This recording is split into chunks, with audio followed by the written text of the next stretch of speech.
For Crema Media's Polity, I'm Sane Dhlamini. Researcher and analyst Professor Raymond Suttner joins me to discuss rebuilding SA democracy. Welcome, Raymond. Thank you very much. Are you not too quick in writing off the role that the ANC can play in rebuilding our country's democracy? Yeah, I think we must be very clear. I'm not saying the ANC will not survive, because the ANC is not the same as democracy. And what I did in my article is I was saying that we must not, when we look at the plight of democratic rule in this country, we must not reduce it to who succeeds President Zuma. And I think there's a tendency to think that everything will be sorted out now that Cyril Ramaphosa has thrown his hat into the ring, as they say. People don't consider the broader implications of democracy, that democracy is something which can take place in a number of places apart from Parliament. And we've got to ask ourselves what place these various protests have. Are they part of building democracy, or are they just outrage and will they just disappear? Do we want them to disappear? What do they do? So, but I mean, let's just go back first then to the question of, do I write off the ANC? Now, no one can write off an organization that has been around for 105 years, that has faced a lot of crises. In the 1930s, for example, the ANC was practically moribund in the center, the national level. But what's very interesting, if you look at things historically, people have found that in the same period that it was not functioning in the center, there were many of these rural areas where it was still functioning quite well. And how things are functioning today in the national may not be the same as in all the parts of South Africa. So we need to consider that. But I think the type of crisis that the ANC confronted, let's say the most serious one of recent times was in 1969, was very different in character, because once a liberation movement becomes a party of government, a whole different set of dynamics interact. The ANC is an organization, but the ANC is identified in the eyes of very many people with what government does.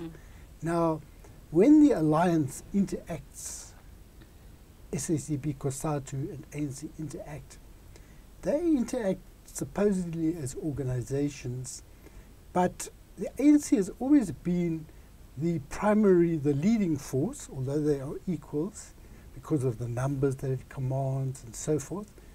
But now that it is government, it introduces a different dynamic to the way way ANC members relate to the ANC as organization and the ANC as government, but also the way the allies relate to it. When you got elected to the ANC National Executive in 1990, 1994, ANC structures elected you.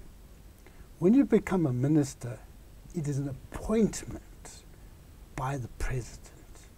It is not the voice of the organization. Sometimes what a minister says will have much more effect than what a member of the National Executive has to say.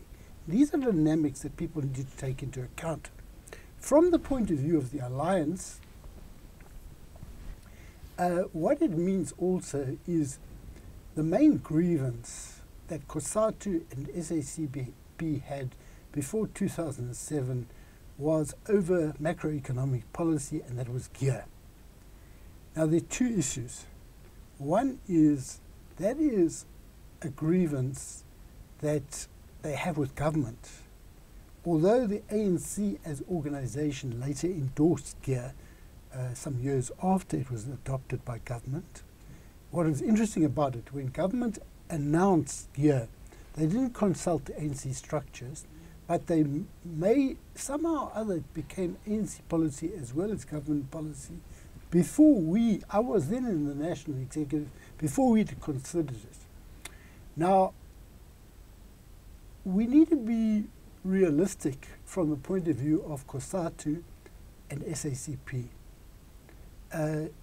Being in alliance as organizations doesn't mean you co-govern with the ruling party.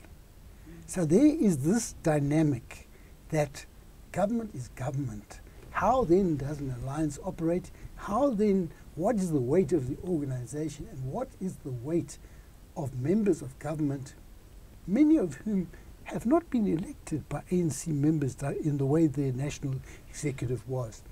But in the case of the current crisis, what you have is a situation which is unprecedented, where the president of the ANC is booed, and the main event of May Day is cancelled in Bloemfontein. Bloemfontein being one of the strongholds, supposedly one of the strongholds of President Zuma himself. The ANC leadership is booed in Durban. It's also booed in Limpopo. What you have then is unprecedented level of rejection of the president of the country, not only in the streets as we saw in recent months, but also by members of the organization. Now, the ANC has managed to survive a lot of things in the past, and we don't know, I don't think it's likely that there will be a vote of no confidence passed in a few weeks' time, but also there are a lot of other things happening. Like yesterday, there's a judgment compelling the president to give his reasons, all the documentation regarding the reshuffling of the cabinet. So there are a whole lot of these things happening. But you have this paradox where on the one hand there's an unprecedented level of opposition to the president, but there isn't the will to remove him on the part of the national executive, on the part of MPs, all these things. And ANC may well lose the 2019 elections in consequence of this. Whoever becomes president of the ANC, they may lose so much of the moral capital which was associated with it in the past that they could lose. They may win because, as I've said before on this, in these interviews, ANC will still get close, probably get the highest number of votes. It may not get 50%. That puts it, from a vote point of view, in a better position to form an alliance with another party than the DA. However, it would have to make concessions, as it is being pressurized to do with Matatiel, with the African Independent Congress. So I wouldn't say the ANC will necessarily go out of power, but if it were to go out of power, like the Congress of India, it may come back again. But now, when the Indian Congress came back, it became a shadow of itself. It was the proud Congress of Gandhi and Nehru, and it has now become identified with thieving, corruption, things like that. So the ANC, I don't write the ANC off, even in terms of rebuilding democracy. ANC is not just one trend.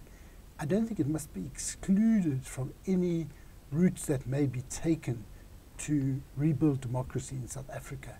But I think we mustn't underestimate the damage it has suffered.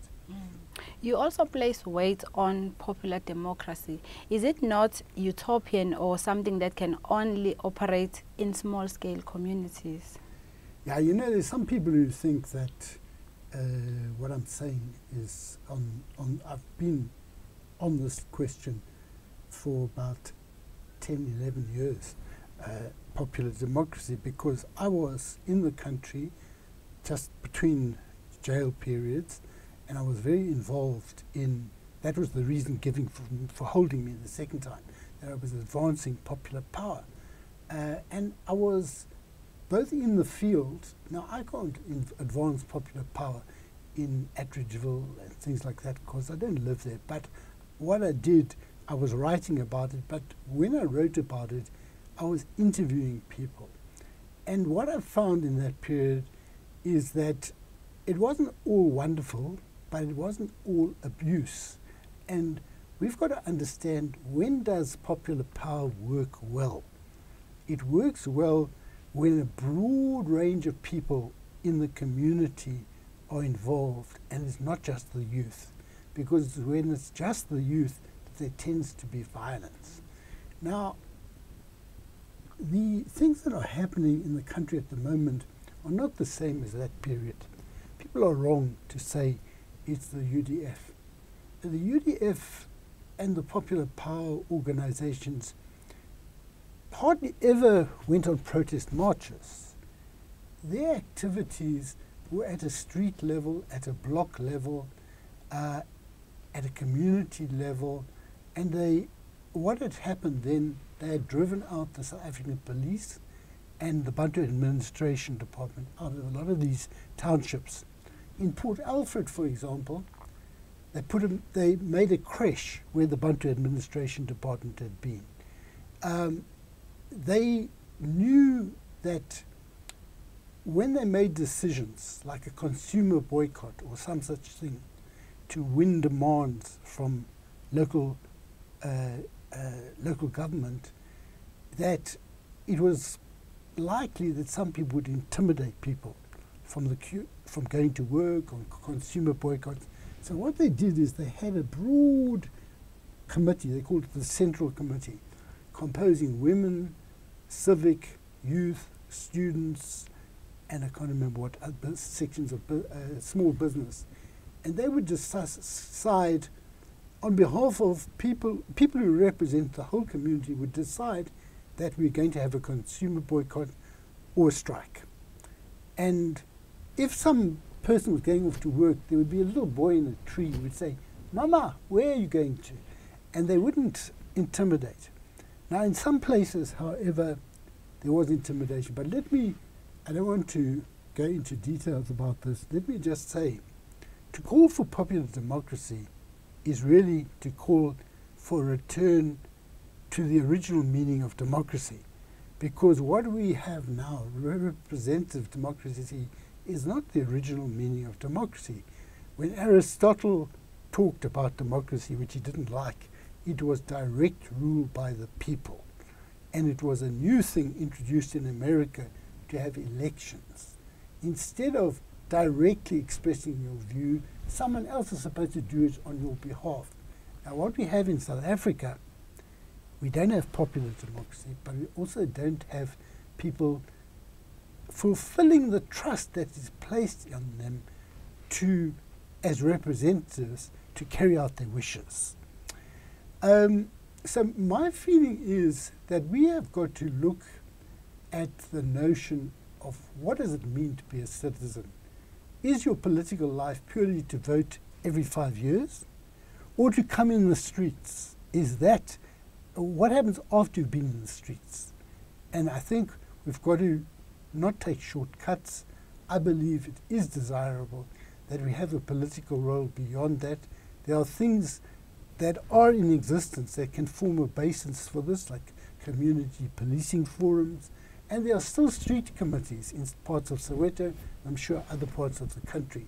I think we've got to look at this again and understand when it works, when it doesn't work, whether it works for us. In fact, in Yeovil, about 10 years ago, they were having street committees, and it wasn't just Africans, it was white, everyone who lived would, in order to control crime and things like that. So we need to look at these things as one of the ways in which we rebuild our democracy.